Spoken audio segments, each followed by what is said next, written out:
Have you ever had to outrun a bear? You just need to outrun your friend. That's exactly it. They were hiring like gangbusters. So what I realized was I don't need to outrun the bear. I don't need to outperform everyone in sales. I just need to be better than the person next to me.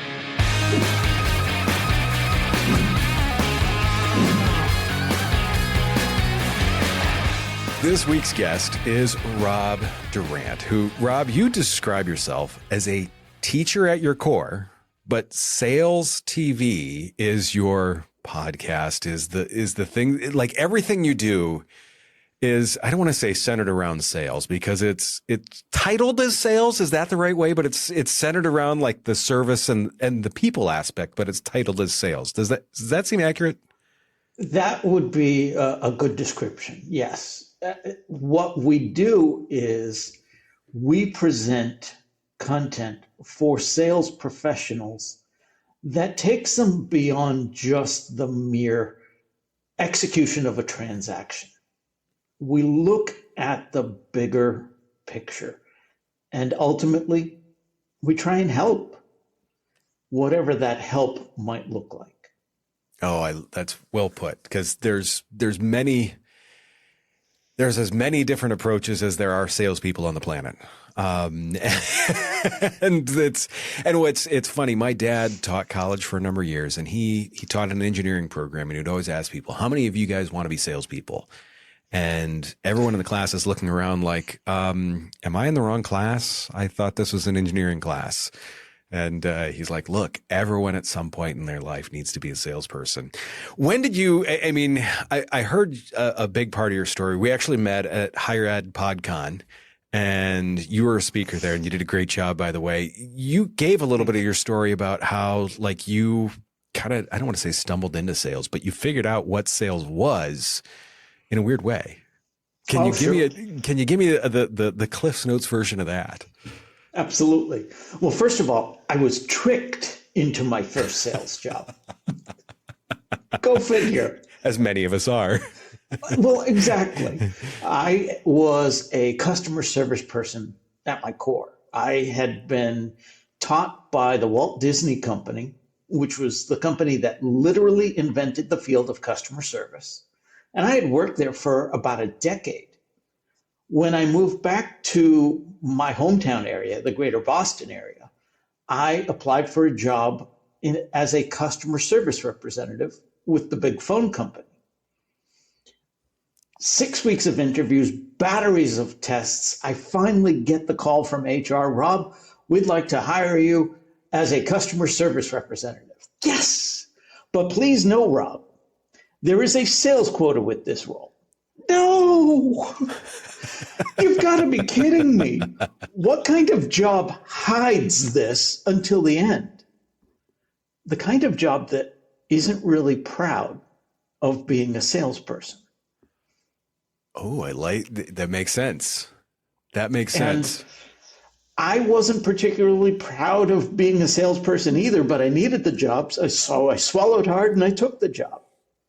But I was terrified. What am I going to do? I've never had a sales job. I've avoided sales jobs.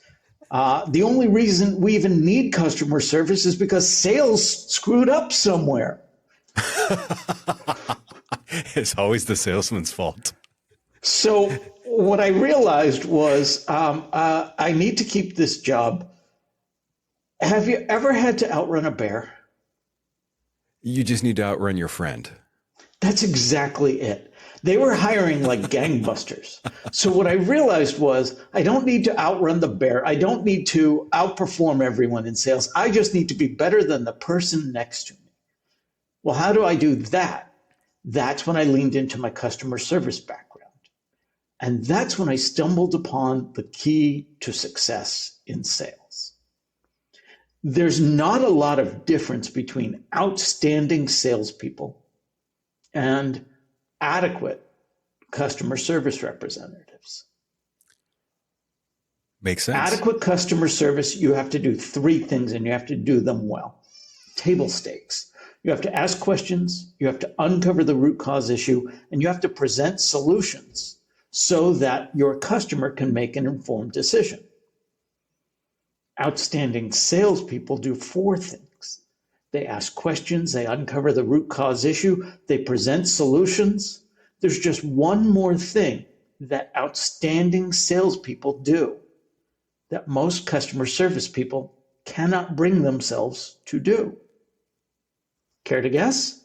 I would believe that would be ask for the sale. That's exactly it.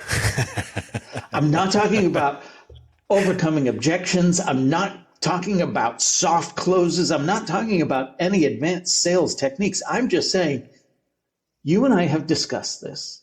We've determined the best path forward is this.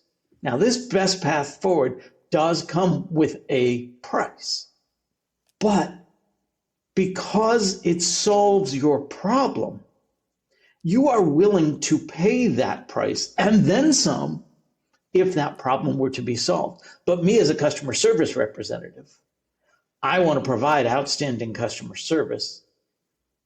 I end up personalizing this, not even realizing it. I can't afford this, therefore you can't afford this. Therefore, to provide you with outstanding service, I won't even offer it to you. Makes sense. There's the hole. Right. And when I walk in front of an audience of customer service representatives, because I have from time to time been asked to help them sell, and I start with, you are not helping customers. I don't give them any more context than that. That hurts. Oh my gosh, that hurts. Because a customer service person is in that role because all they've ever wanted to do is help. And I start with, you're not helping. One of 2 things happens. One, they get up and walk out. I was just going to say they're going to leave. Yeah, which doesn't happen because they've been mandated to be here. Right. Or 2, they sit up and listen. Well, what do you mean by that? And I tell them exactly that. We don't lie, we don't cheat, we don't steal. And a lie by omission is still a lie. But if we're speaking with adults and we're providing them with all of the information they need to make an informed decision, how dare we not allow them to make the decision for themselves? I'm not telling you that you have to push hard on a sale. I am not telling you you have to overcome objections. Okay is not overcoming an objection, but it's perfectly fine for customer service people. Sure. Do you want this? No? Okay. Perfectly fine. In sales, we're going to talk to you a little bit differently about closing techniques and so on, but just that, let's make sure we're doing everything we can to help them solve their problem. Let's not put our hands in their wallets or over their wallets, preventing them from spending. Sure. I love that. So, you know what question that's going to lead me to? How in the hell does this lead to a podcast?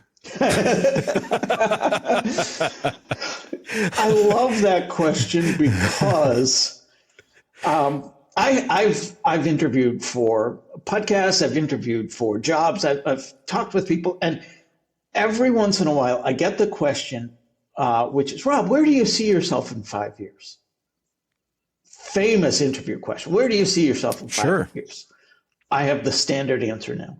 My standard answer is, I don't answer that question anymore.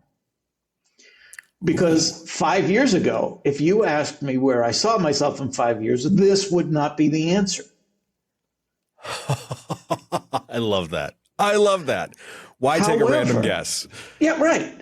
However, what I can tell you is, as I look back 5 years, and I look 5 years before that and before that, there is a common thread that's woven throughout, even though it's quite an eclectic background. That thread for me is helping, teaching. And that's why I say I'm a teacher at my core. In terms of podcasting, my friends and I were developing a LinkedIn Live. We were one of the first to get access to LinkedIn Live. And we were also teaching people about social selling. Now, these days, when people hear about social selling, they think that's the old LinkedIn connected pitch. Right. No, we did not promote the pitch slap. Well, gotcha. I love it. Love it. What we promoted was the connect and connect. And we also wanted to make sure that the clients that we were working with understood that we were keeping abreast of the latest technologies, practices, and so on. So getting that early access to LinkedIn Live, we said we should produce a show. And we ended up producing a weekly broadcast, the digital download. To this day, it is still the longest running weekly business talk show on LinkedIn Live.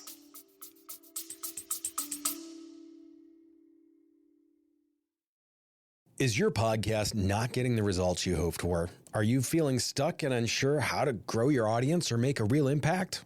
We get it. Podcasting can be a challenge, but with the right strategies, it can be an incredibly powerful tool. That's why we're offering our free no-pitch podcast consultation.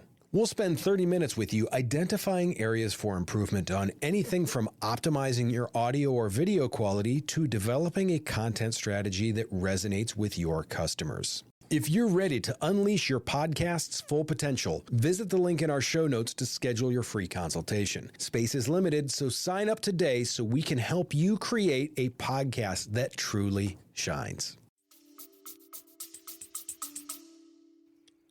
That's amazing. And congratulations on that. That's very, very cool because there's so many people.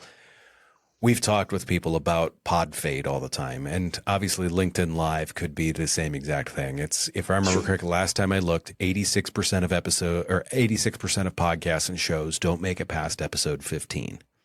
Right. You guys are, I'm pretty sure, well past 15. Yes, we have several hundred in the books now. Yes. So 15 times, just move the decimal point and then maybe add a few more and you're in good shape. What was, to talk about that, what was the strategic decision to say, look, we're going to do LinkedIn Live and we're then going to strip out the audio and launch that separately? Because you guys, I mean, I found that on there. Is that is what you guys are doing? What was the decision to do that? I love the fact that you asked what was the strategic decision, as though there was strategy behind it. A lot of stuff that we did with that one was let's throw stuff at the wall and see what sticks. I love that. So you have to do that sometimes. Exactly. Really, the impetus behind that was the software we were using to broadcast allowed me to download a video. It also allowed me to download audio only. And me being curious, I said, well, what can I do with that? Oh, and so that was just another touch point for me to learn. And that was the whole idea behind that particular show. Let's just learn so that we can share with our clients how it's done. All of that, about a year, 2 years down the road, led to the opportunity that I'm pursuing these days, which is Sales TV Live. Makes sense. And many of the things that I have learned by being the producer of the digital download, I have simply mapped over to our latest iteration. And I'm still learning. I'm still evolving. I'm still taking it as a live show, stripping the audio for the podcast. And what I've realized is because we also simulcast to YouTube, which we were doing pretty much as an afterthought there. Oh my gosh, that's yet one more opportunity to do so much more. So everything that I've learned before is now compiled with things that I'm learning today. And all at the same time, working with that ideal target audience for me, which is those who are in sales that want to do more than just close one more deal, those who are in sales that want to further their profession, not just stay put at a job. I love that. That's a great take on that, because there are so many salespeople that are just out going through the motions and going out and eating the poop sandwich, and then going to the next person eating that poop sandwich until finally they find someone that's like, hey, here's a steak. Whereas you can, with that coaching and those other items, it makes it so maybe it's not a poop sandwich. Maybe it's just a slice of bread. It may not be the steak, but they get that instead. I truly like that. You did mention how there's the target audience to that. Mm-hmm. And with that, like, what has been I mean, you're looking to spotlight, I mean, just different voices that are going to help salespeople and help them learn, grow, get better at what they do, and just overall become more proficient and love what they do is the other piece that I like to it, that you kind of cover with that. What's been the business impact that the podcast has had for you? Have you seen direct impacts? I mean, obviously you were brought in to speak. A big part of that was obviously the podcast. Right. Where's been some of where have you seen some of the direct results from doing the podcast? Sure. Oh, so many places. And things that I certainly could not have anticipated. Speaking at Higher Ed PodCon, just being one of them. The opportunity with the Institute of Sales Professionals and working through that came about simply because I had been working with the digital download. Some of the people there were interested in starting one for sales TV. And then one thing begets another there. I love podcasting for the doors that it opens for me. Knock, knock, knock. Do you want to spend 15 minutes talking with me? Who the heck are you? Knock, knock, knock. Do you want to spend 15 minutes talking about you on a podcast? Hell yeah. They're beating down the door for that.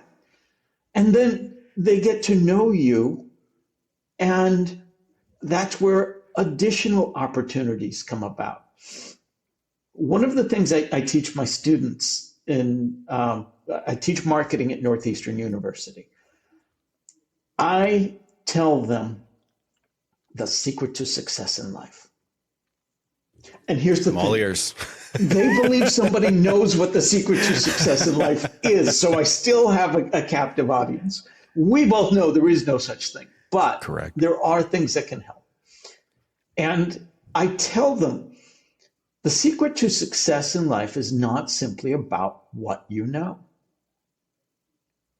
Now, imagine this. I've got a room full of diligent students at a competitive university who for the past 15 plus years of their life have done nothing other than study for the test. And I just told them, it's not about what you know.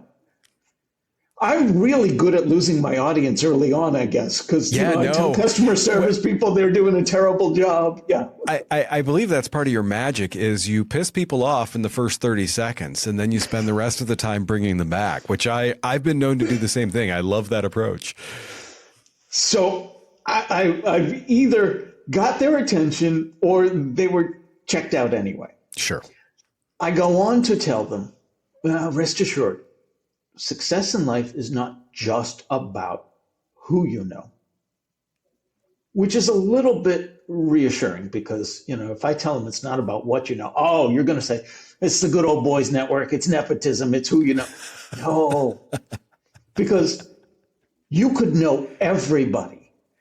Sure. But if they know you know nothing, are you someone worth knowing? Ooh, I like that one.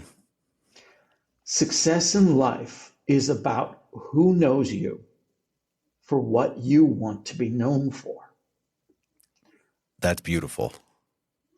I love it. What that means is your goal is to have more and more people know you for what you want to be known for. And there's a hack to that. I believe that's I podcasting. say a hack, but it's really not. Well, podcasting, yes. That's going to be my version of it. The hack to that is you start by getting to know people for what they want to be known for. And that's podcasting. When you get to know them for what they want to be known for, when they feel heard, when they feel understood, then they will reciprocate. Then they know you for what you want to be known for. And they may never have need for what you are selling. But on that occasion when they do, you're the one in their mental Rolodex that they go through and I'm calling him. Sure. Or more likely, when they encounter somebody else who has need for what you offer. There's only one person in their mental Rolodex or their cell phone or some of us are old enough that we have physical Rolodex. Yeah. And that is the key. Because ultimately, we talk about competition and differentiation. In fact, my marketing class this morning, we were just talking about differentiation. There isn't a lot of difference between solutions out there, whatever that solution may be. And the reason is, no sooner will you find a unique way to bring something to market and start exploiting that, then others will see that and start replicating that. Sure. Your biggest differentiator is you.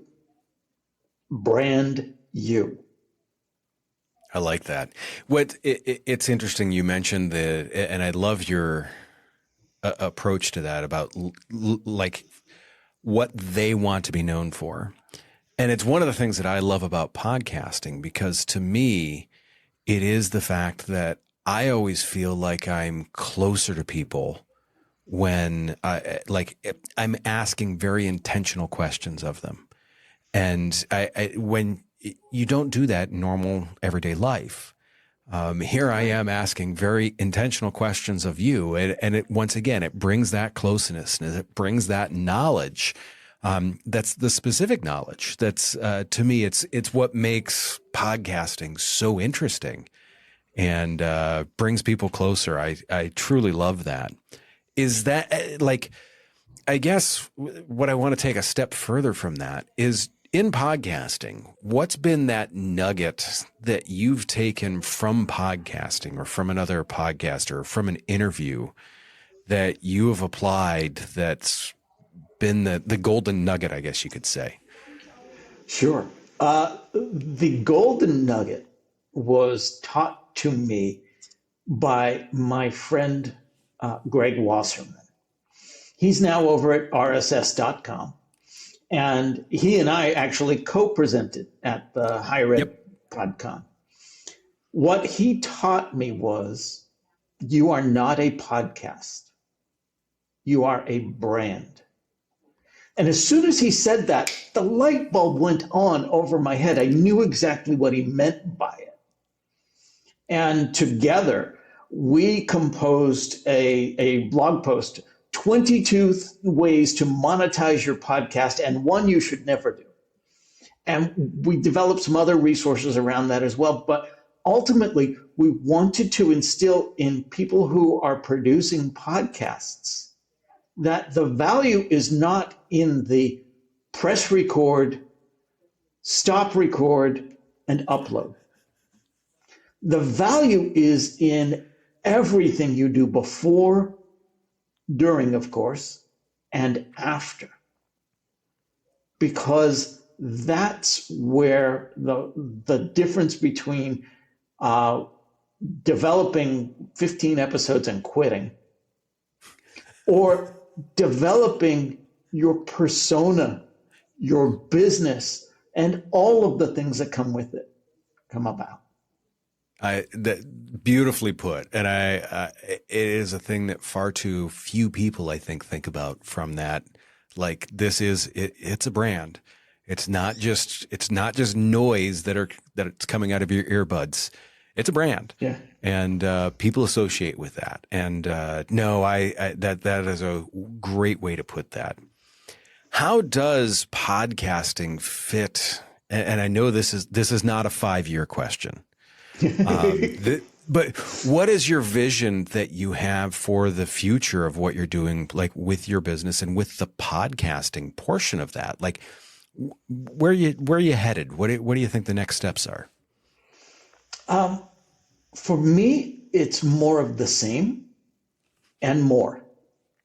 For I me, like that. there's the potential of building a network of sales-related podcasts. I've had many a guests that have come on and said, "Oh, I love this. It's great.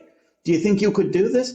Sure. Well, I couldn't commit to a lot. If I can line up 4 people that can commit to once a quarter sitting down and being the host, I've got a show. Yeah. If I can do that with 8 people, I've got 2 shows. And now I've got a platform that is salestv.live, and I have the opportunity to broadcast more than once a week. These broadcasts, by the way, are highly educational. We Very much so. drop them into the learning platform at the ISP, the Institute of Sales Professionals. In fact, Sales TV has recently partnered with the ISP, and we're developing shows specifically aligned to the ISP's training frameworks. So that's awesome. We're being intentional about the content that we're producing. Other next things, as I said, I'm just starting to discover the power of YouTube.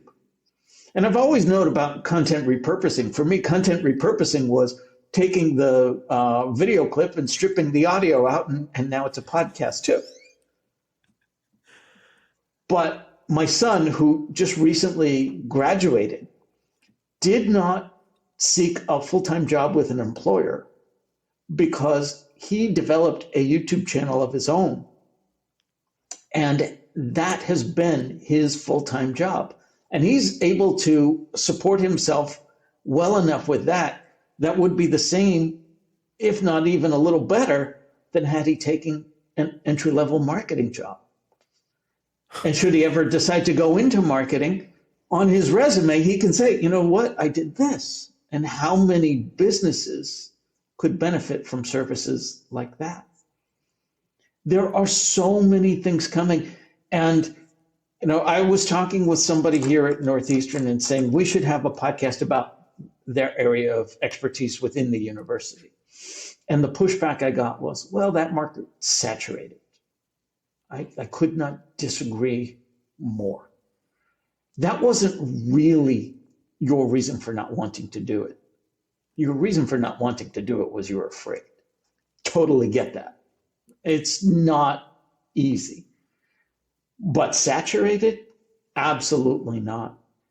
What's happening is we are consuming more and more content through a plethora of outlets. And it's not that my podcast is suffering because another podcast comes online. What's happening is broadcast television as we know it is losing its audience. And what's coming in place is those same broadcasts on demand, or we have niche content providers like podcasts like myself. There is more opportunity ahead than we've even had behind us. And I'm excited to be a part of it. I agree. It's interesting. There's a podcaster that uses our studio that has an automotive shop. And he always says, he goes, there's plenty of cars to work on. He goes, we don't need to fight with our competitors. He goes, there's plenty of cars to work on. And I feel the same way with podcasts and with how to put that content out there. And I love the piece that you said about like traditional media. Traditional media is in a decline right now. And it is because of all the on-demand stuff. I can watch and or listen to what I want to, when I want to. one of the advantages that podcasting has is the fact that I can listen to it while doing something else. It's tough to watch the game while mowing the lawn. I mean, you could probably do it. It would probably be damaging to some of your neighbor's shrubs. But you can listen to a podcast while you're mowing the lawn. You can get educated or entertained or whatever you want while you mow the lawn. And that's one of the reasons why I'm excited about it too. I'm glad that you've got foot on the gas, full steam ahead. Let's add more stuff to this. The big signature question that I always ask at the end is if you could give one piece of advice to someone that maybe they're thinking about a podcast, maybe they're at a stumbling block in their podcast right now and they're like, I don't know what I should be looking at or doing. What is the one big piece of advice that you have for anyone thinking about or doing a podcast? Just do it is easy enough to say, but hard to get people to do. Sure. What I would say is this, though. Even when you do, just do it.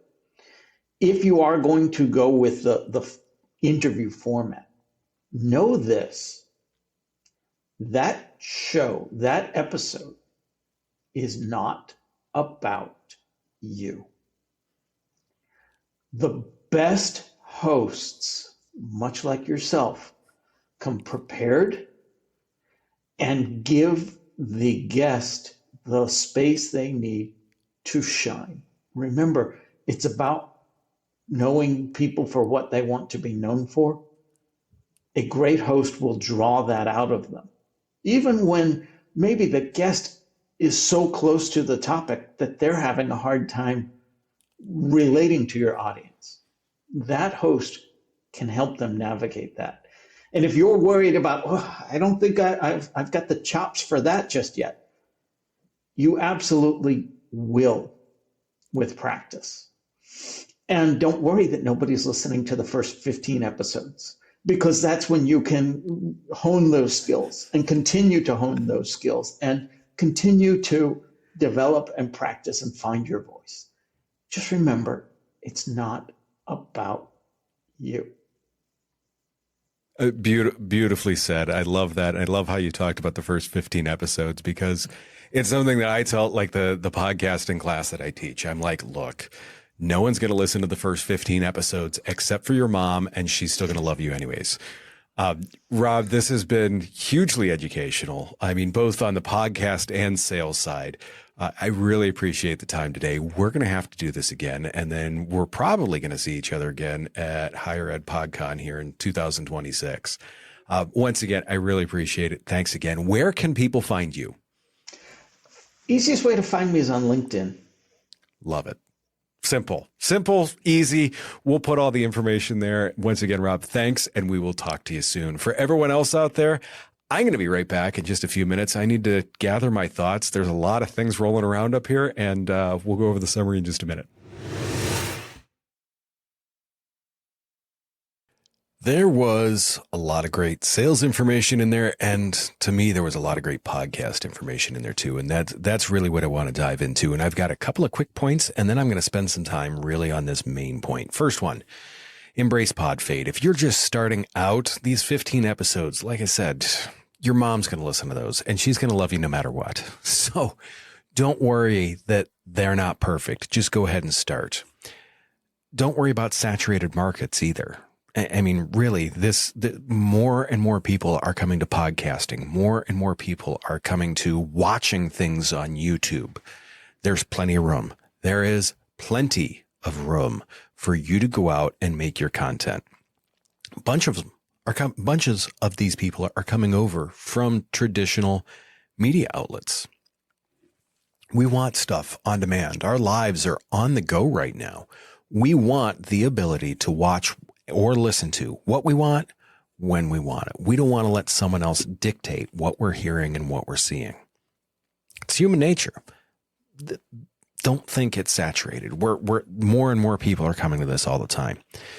That being said, some of one of the big things that, like, your podcast is your brand. And this is something, like, he's a marketing professor. It's part of, so many people don't spend enough time looking at that piece of that. Like, It's not just a podcast. It is a huge, huge, huge piece of your brand. With that branding piece, it's and I love how he said the value is, and I'm reading my notes here to quote this, the value of a podcast isn't the simple act of recording and uploading. It is the entire process. It should be seen as a brand, a persona, and a platform. That's really powerful in how that works. I mean, when you think about it, there are so many components to it. Additionally, he talked about like the preparation and being a good interviewer. It's one of the things that I take a lot of pride in. And I make this analogy all the time. A podcast, how your podcast turns out is largely dictated by the preparation that you put into it. How much time and effort do you put into researching your guest? How much time and effort do you put into structuring your topics? How much time and effort do you put in to making sure that this is going to connect with your audience? That's your brand. That's what it's all about. Additionally, we see so many podcasts where they focus on themselves and not the guest. I've had people in the studios before where literally they have talked 70 to 80% of the time. And it's like, why did you have a guest there? Be there. Be authentically curious. Wind yourself up for this. Be excited to hear what these people are going to say. They are giving you their time. Let them give you their story. Connect with them. Learn from them. From that, I love the piece that he said about when you let someone, they tell you how they want to be known, what they want to be known for, what they want to be known about. You get that greater connection with them, and they will reciprocate that connection in one way or another with you. It becomes that mutually beneficial relationship. Too many people think of podcasting as a one-way thing. This is like literally, it is a two-way thing. You're listening to this podcast right now because you're hoping to learn something about podcasting. You want your podcast to get better. Make sure that you're doing the same for your audience. Do something that lets them get better. And once again, it can be a combination of things. It can be educational. It can be entertainment. It can be it can be multiple different things, but make sure that you add value to it. I'm just going to brush on this. We've talked about this in the last episode with Maureen Pasonic also. Content repurposing, it's almost a must anymore. It really is. Podcasting is such a great content engine. You've heard me go on and on ad nauseum about that. There's a reason why. It's a great thing for it. He also mentioned just do it. And I truly love that. Really do. I mean, just push record. You never know what you're going to get, what you're going to find. And if you put the prep work into it, it's going to turn out pretty good. The last thing that I want to talk about, and this is probably the biggest thing, the business impact of podcasting. When in the middle of the episode, as we're talking about this, I'm kind of like, where are we at with this? How are we talking about this? And I don't want to say I was a bit confused or a bit like, how was this effective? But it really, as I sat down and thought about this later, he said that the biggest differentiator is the brand is you. And that to me was just huge. It took me back to the podcast way back. I mean, I believe the second one that we did with the new format of Nicholas Comstock. He's developmentally disabled. Has caretakers. And he said, as plain as day, that other people may have your topic, but no one has your voice. And to me, I absolutely loved that because it really is 100% true. Someone out there will connect with you specifically. There could be multiple people talking about your topic, but someone out there will connect with you specifically. Someone's going to like you. There's 8 billion people on the planet. A few of them are going to like you. Probably a lot of them are going to like you. Make sure that you are getting out there for the right reasons. Make sure that more and more people every day know who you are and what you do. And podcasting is a great way to do that. There's something else. There's another piece to this that I truly loved about podcasting as a platform. Would you rather spend 15 minutes recording a podcast? And let's say you spent half an hour setting it up, half an hour setting up the podcast, half an hour editing it, 15 minutes recording the podcast. You're an hour and 15 minutes in. Would you rather record that podcast, or would you rather take that same amount of time and just make cold calls? There is a big difference between the two. That I'm pretty sure I know which one I'm going to answer with, and I'm pretty sure I know which one most of you are going to answer with. To me, that was a big moment when I started to look at things that way, and I started to hear that way. With all that being said, this was truly enjoyable. I truly am grateful for the fact that we get to have this podcast and I get to talk to people like Rob. Definitely makes my day.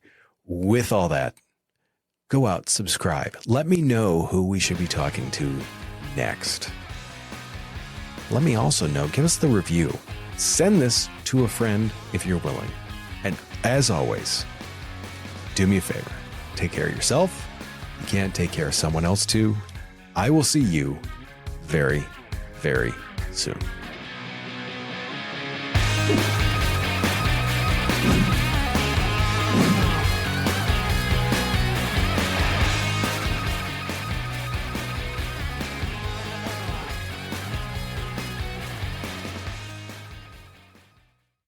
Creating engaging content can feel overwhelming, but it doesn't have to be. That's why I'm excited to share our Stomping Podcasting newsletter. You'll get actionable insights and expert tips straight to your inbox. These are to help you maximize your video marketing and podcasting return on investment. Head over to the show notes and click the link to subscribe to our free newsletter. Don't miss out on this opportunity to become a video marketing and podcasting pro.